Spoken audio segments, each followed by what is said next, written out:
Halo anak-anak semuanya.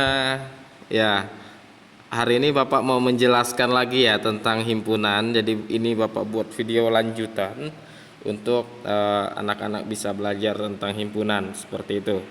Nah, kemarin kita sudah belajar tentang pengertian himpunan dan contoh-contoh dari himpunan dan bukan himpunan ya anak-anak. Nah, yang berikut ini Bapak mau menjelaskan lagi tentang jenis-jenis dari himpunan. Coba kita lihat ya. Ya, yang pertama itu ada himpunan bagian, seperti itu anak-anak. Ya, anak-anak sadar atau enggak sadar, anak-anak itu merupakan himpunan bagian dari warga sekolah Kasih Yobel, karena anak-anak bersekolah di Kasih Yobel. Nah, sama halnya anak-anak. Jadi himpunan bagian ini dia mau memperlihatkan jika ada suatu himpunan A dan ada himpunan B dan ternyata B ini anggotanya itu ada semua di A. Nah, itu memperlihatkan kalau himpunan B ini adalah himpunan bagian dari A. Seperti itu ya anak-anak. Ya, misalnya Bapak tulis di sini, himpunan A merupakan himpunan bagian B jika setiap artinya semua ya, semua anggota A juga anggota B dan dapat dinotasikan A himpunan bagian B. Kalau ada anak-anak melihat tanda yang seperti C, itu artinya himpunan bagian ya. Jadi A himpunan bagian B, atau B kalau yang C terbalik itu artinya itu himpunan kuasa, atau B himpunan kuasa dari A. Himpunan kuasa nanti akan Bapak jelasin di slide berikutnya. Nah, misalnya contoh soalnya seperti ini. Misalnya ada himpunan P itu sama dengan anggotanya itu ada 1, 2, dan 3, dan himpunan Q itu anggotanya 1, 2, 3, 4, dan 5. Jadi kita bisa melihat P itu bagian dari Q ya. 1, 2, dan 3 itu merupakan himpunan dari Q. Jadi bisa dikatakan P itu himpunan bagian dari Q, atau Q itu himpunan kuasa dari P. Oke, seperti itu ya. Paham ya anak-anak ya? Nah, ya, gimana kalau dia bukan merupakan himpunan bagian? Eh, jika ada anggota A yang bukan anggota B, maka jika ada ya, syaratnya satu aja tidak ada anggota itu, berarti itu bukan himpunan bagian. Supaya lebih jelas nanti Bapak kasih contohnya. Maka A bukan himpunan bagian dari B dan dinotasikan dengan A bukan himpunan bagian dari B. Tanda garis yang memperlihatkan itu bukan ya. Contoh soalnya seperti ini, misalnya Q itu anggotanya ada 1, 2, 3, 4, dan 5, sedangkan R itu anggotanya 4, 5, dan 6, yang merupakan anggota bagian dari Q itu hanya yang terdapat di R itu hanya 4 dan 5, sedangkan 6 tidak termasuk, seperti itu. Sehingga tetap saja karena dia tidak sesuai dengan pengertian himpunan bagian, dia bukan R bukan himpunan bagian dari Q. Seperti itu ya anak-anak ya. Nah, kalau kita lihat kalau di diagram pen, jadi misalnya ada himpunan A dan B. A itu yang di dalam yang dikecil, B itu yang lebih besar ya bulatannya ya. Nah, anak-anak, himpunan bagian itu selalu digambarkan seperti ini. A itu selalu di dalam B.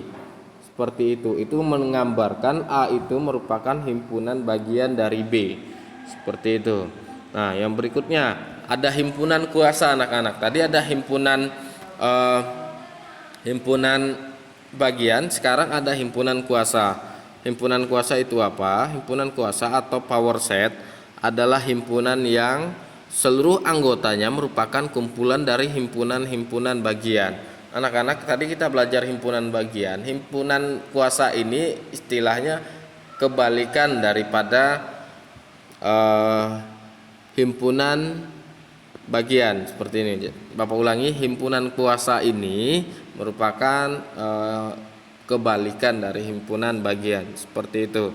Jadi tadinya kita ini merupakan bagian-bagian, tetapi himpunan kuasa ini ingin memperlihatkan keseluruhan bagian-bagian itu.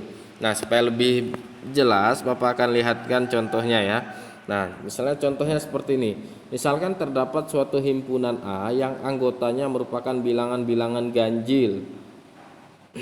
Ganjil ini maksudnya yang kurang dari sama dengan 5 ya. Maka banyak anggota A adalah sebanyak 3 buah, yaitu A sama dengan 1, 3, dan 5. Ingat ya anak-anak ya. Bilangan ganjil yang kurang dari 5 itu kan ada 1, 3, dan 5. PA merupakan himpunan kuasa dari A dengan semua anggotanya merupakan himpunan bagian dari A. Jadi banyaknya anggota PA atau NPA adalah sebagai berikut. Anak-anak rumusnya tinggal ini 2NA. NA itu menunjukkan banyaknya anggota. Seperti itu. Karena anggotanya ada 3, ada 1, 3, dan 5, maka kebanyak dari himpunan bagiannya itu ada 8 anak-anak. Seperti itu, yang terdiri dari yang pertama itu himpunan kosong. Seperti itu. Jadi kalau ada lihat tanda yang seperti itu, yang ada hanya kurung kurawal tapi tidak ada isinya, itu himpunan kosong. Nah, ada 1, 3, dan 5, 1, 3, 1, 5, 3, 5, terus 1, 3, dan 5 itu sendiri. Nah, ini himpunan bagiannya seperti itu. Jadi ingat ya anak-anak, himpunan kuasa ini tadi adalah himpunan yang memperlihatkan semua anggota atau bukan, semua himpunan bagian daripada satu himpunan. Paham ya anak-anak ya? Kalau ada mau ditanyakan silahkan tanyakan langsung kepada Bapak ya. Nah, yang berikutnya himpunan yang sama. Ya, ini tidak ada di buku tapi Bapak jelaskan dan Bapak beri kalian ilmu tambahan. Dua buah himpunan dikatakan sama apabila kedua himpunan tersebut memiliki anggota yang sama walaupun urutannya dapat berbeda. Nah, contohnya seperti yang di bawah ya. Misalnya ada himpunan A, S, RI, dan B itu RIAS. Ini hanya diacak saja penempatan anggotanya. Nah, ini himpunan yang sama. Jadi bisa dikatakan A sama dengan B. Seperti itu karena dia sama. Oke anak-anak ya, paham ya?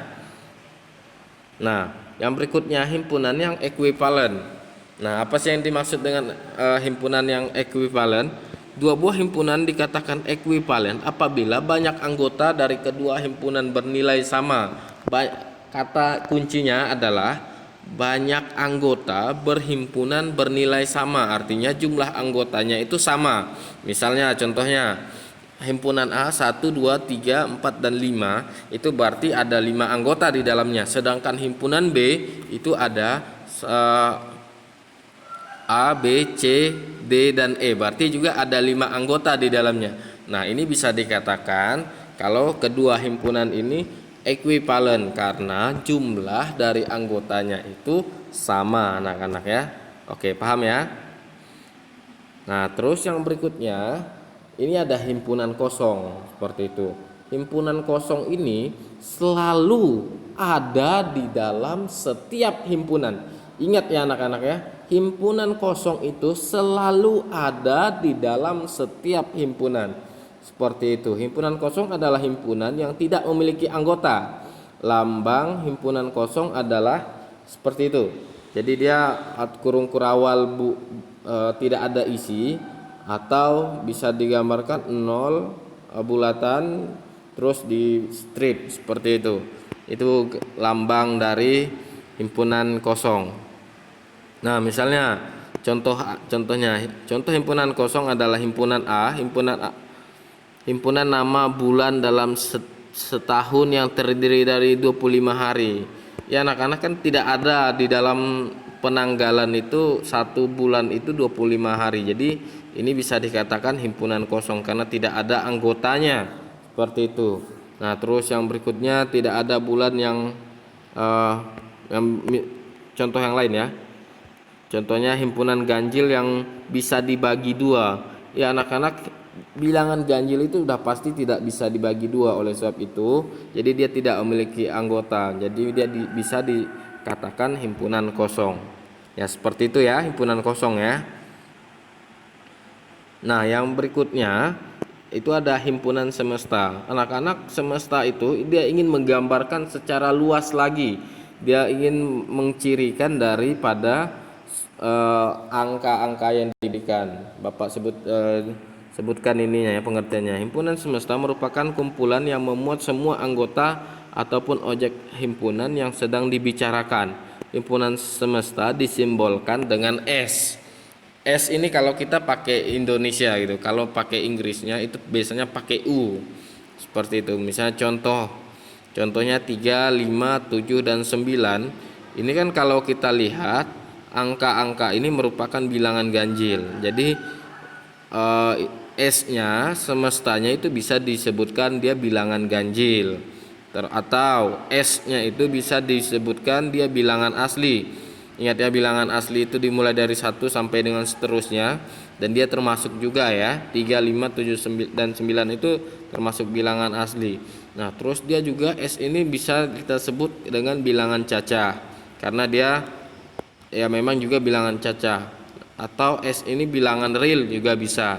Seperti itu ya. Jadi S-nya itu bisa banyak anak-anak. Paham ya anak-anak ya untuk himpunan semesta ya. Nah, sama halnya dengan B 2, 3, 5, 7, 11 dan 13. Nah, kalau kita lihat angka-angkanya ini kan bisa kita sebutkan kalau angka-angka ini bilangan prima. Ingat anak-anak, bilangan prima itu adalah bilangan yang hanya bisa dibagi dengan 1 dan angka itu sendiri, seperti itu. Nah, angka-angka yang di B ini merupakan bilangan prima. Dia juga bilangan asli, dia juga bilangan cacah dan bilangan bulat. Itu himpunan semesta anak-anak. Nah, itu saja yang bisa Bapak sampaikan hari ini. Semangat untuk belajarnya hari ini ya. Semoga anak-anak sehat selalu dan selalu semangat di dalam belajar. Terima kasih.